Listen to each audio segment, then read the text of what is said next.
नमस्कार मंडळी, श्री स्वामी समर्थ. स्वागत आहे तुमचे आपल्या स्वामी शक्ती या चॅनलवरती.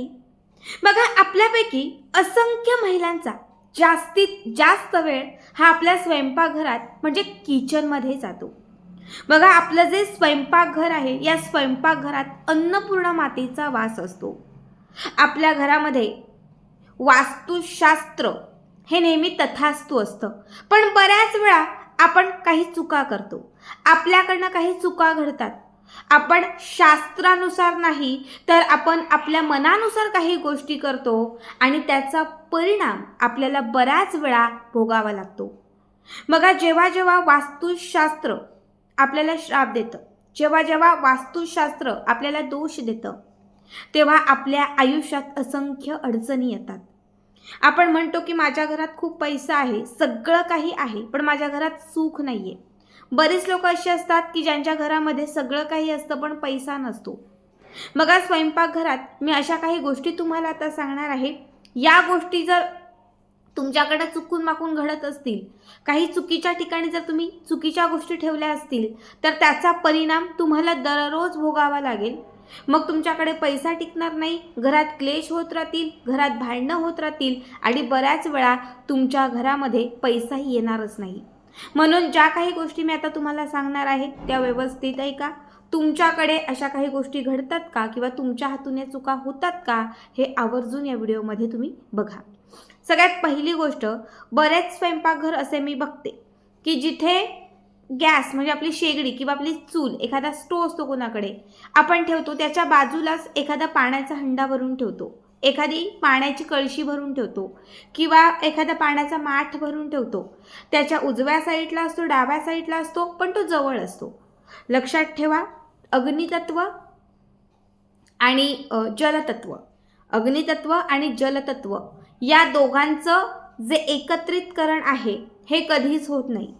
अग्नी आणि त्याच्यासोबत जल हे जे दोन दैवत आहेत यांचं आपापसात कधीच पटत नाही. बऱ्याच घरांमध्ये मोस्ट ऑफ मी सांगेल 80% लोकांकडे ही चूक होते की गॅसच्याच बाजूला पाणी ठेवणं, त्यामुळे घरामध्ये जो पैसा असतो तो पाण्यासारखा निघून जातो.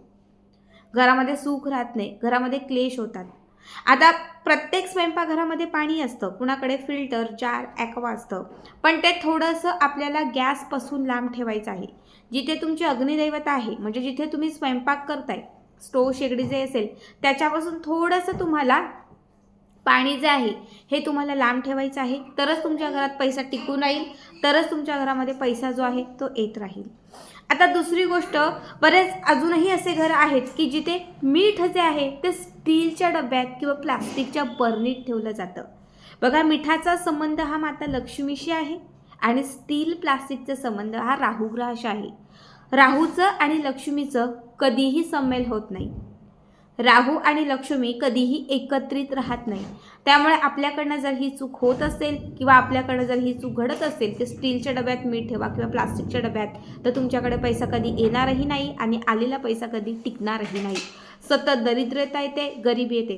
त्यामुळे ही जर चूक तुमच्याकडनं होत असेल तर ती गोष्टसुद्धा आत्ताच लक्षात ठेवा. मीठ कधीही चिनी मातेच्या बरणीमध्ये किंवा कधीही काचेच्या बरणीमध्ये तुम्हाला ठेवायचं आहे. तिसरी जी गोष्ट आहे ती म्हणजे, बघा, तेल. बऱ्याच वेळा काय होतं की आपल्याला अगदी सवय असते की जिथे आपली शेगडी असते, जिथे आपला गॅस असतो त्याच्या टच किंवा त्याच्या बाजूलाच आपण त्याच्या बाजूलाच आपण तेल ठेवतो. का तर पटकन ते कॅरी करणं म्हणजे आपल्याला सहज शक्य होतं, म्हणून आपण बाजूलाच ठेवतो. पण लक्षात ठेवा, असं म्हटलं जातं वास्तुशास्त्रामध्ये की तेलाची किटली किंवा तेलाची बॉटल किंवा तेलाची जी काही बरणी आहे ही कधीही गॅसच्या बाजूला ठेवू नये. कारण जे तेल आहे हे ग्रहांशी निगडित असतं आणि जर तुम्ही अग्नीच्या बाजूला तेल ठेवलं तर तुमचे ग्रह जे आहे ते खराब होतात. तुमच्या आयुष्यात, तुमच्या घरामध्ये ग्रहदोष होतात. म्हणून तेल थोडंसं तुम्हाला लांब ठेवायचं आहे. ट्रॉली असेल किचनची त्यात ठेवायचं आहे, पण डायरेक्ट एकदम तुम्हाला तुमच्या गॅसच्या शेजारी ठेवायचं नाही आहे. त्याच्यानंतरची पुढची गोष्ट अशी की बऱ्याच वेळा काय होतं की आपण स्वयंपाकघरामध्ये छान भाकरी बनवतो किंवा आपण तव्यावरती, लोखंड तव्यावरती भाजी बनवतो किंवा आपण चपाती बनवतो, काहीतरी असं आपण लोखंडी तव्यावरती बनवतो, लोखंडी किंवा कुठला पण तवा असेल त्याच्यावरती आपण काहीतरी छान बनवतो. बनवून झालं की लगेचच तो तवा आपण बेसिंगमध्ये ठेवतो. आपलं जे बेसिंग आहे या बेसिंगमध्ये ठेवतो आणि वरचा नळ चालू करतो किंवा त्याच्यामध्ये पाणी घालतो. जर तुम्ही गरम कुठल्याही भांड्यावर, स्वयंपाकघरात कुठल्याही गरम भांड्यावर तुम्ही पाणी ओतलं तर बघा कसा भस असा एक आवाज येतो. हा आवाज आला तर समजून जा त्याच क्षणी तुमचे जे काही ग्रह आहेत ते ग्रह तुमचे खराब व्हायला सुरुवात होतात.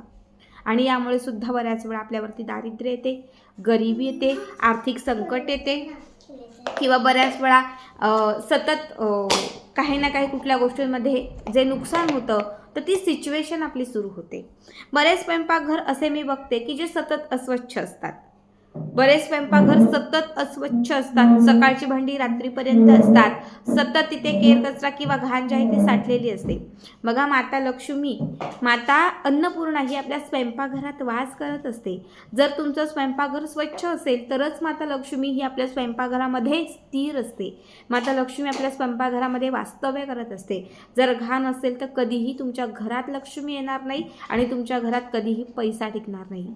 त्याच्या पुढची जी गोष्ट आहे ती म्हणजे बघा, स्वयंपाक घरामध्ये जेव्हा तुम्ही असता किंवा जेव्हा तुम्ही स्वयंपाक बनवताय तेव्हा उगाचच तिथून कुणाला तरी जोराजोराने आवाज देणे, मोठमोठ्याने आवाज काढणे, कुणावर तरी चिडणे. स्वयंपाक करत असताना मन एकाग्र असावे, शांत असावे, निर्मळ असावे आणि आनंददायी असावे. जर तुम्ही छान मनाने स्वयंपाक बनवलात, कितीही टेन्शन त्रास असेल तरी तुम्ही स्वयंपाकघरामध्ये आनंदाने उभे राहिलात, लक्ष्मी तुमच्या पाठी राहील. लक्ष्मी कायम तुमची साथ देईल. कायम तुमच्याकडे पैसा येत राहील. कितीही मोठं संकट असेल ते सहज टळून जाईल.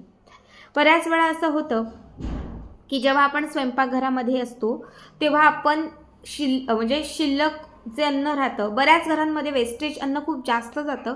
जेवढं लागेल तेवढंच बनवा, कारण अन्नामध्ये लक्ष्मीचा वास आहे. आणि जर अन्न दररोज फेकून द्यावं लागत असेल, रोज तुम्हाला कचऱ्याच्या डब्यात टाकावं लागत असेल तर लक्ष्मीला तुम्ही स्वतः घराच्या बाहेर काढताय. जर कधीतरी क्वचित राहिलं, ठीक आहे, आठवड्यातून 2 दिवसातून 4 दिवसातून थोडासा भात राहतो आणि तो राहिला पण पाहिजे, पण तो भात तुम्हाला डस्टबिनमध्ये टाकायचा नाही आहे. तुम्ही बिल्डिंगमध्ये राहताय किंवा कुठेही राहताय, तुम्हाला तो जो काही राहिलेला भात आहे किंवा राहिलेलं जे काही अन्न आहे ते तुम्हाला प्राण्यांना खाऊ घालायचं आहे. याने तुम्हाला प्राण्यांचा आशीर्वाद राहील. तुमच्या पाठी कायम माता लक्ष्मीची कृपा राहील. बघा, या छोट्या छोट्या ज्या चुका आहेत ह्या चुका जर तुम्ही टाळल्या आणि ज्या सांगितलेल्या गोष्टी आहेत त्या तुम्ही केल्या तर नक्कीच तुमच्या घरामध्ये पैसा येईल. पैसा खर्च म्हणजे खूप कमी होत जाईल किंवा माता लक्ष्मी तुमच्या घरामध्ये कायम टिकून राहील.